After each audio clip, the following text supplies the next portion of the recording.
Hello mga mamshi! Andito na naman tayo sa kusina.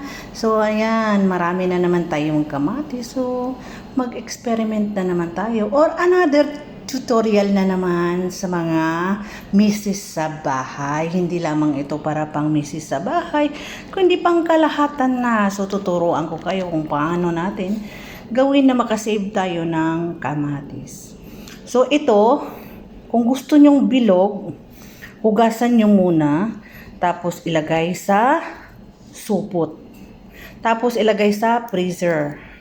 Kung gusto nyo naman hiniwa, hugasan nyo muna, tapos hiwa-hiwain kung anong gusto nyo klaseng hiwa, pagkatapos ilagay nyo rin sa supot.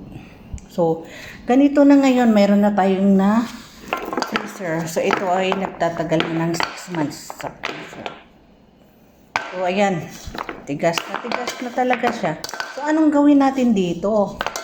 So, ito, pag gusto nyong gamitin, magpakulo kayo ng tubig, tapos kukuha ng ilang piraso kung ilan ang gusto nyo na gamitin. So, pagkatapos, ito ay ibabad nyo sa mainit na tubig within 5 minutes or 3 minutes lang na hanggang lumambot siya. Tapos, balatan nyo. Ayan, magagamit nyo na. So, masave na natin ang ating kulay, so hindi malata at saka hindi masira na maitapon lang. Thank you for watching mga mamshi.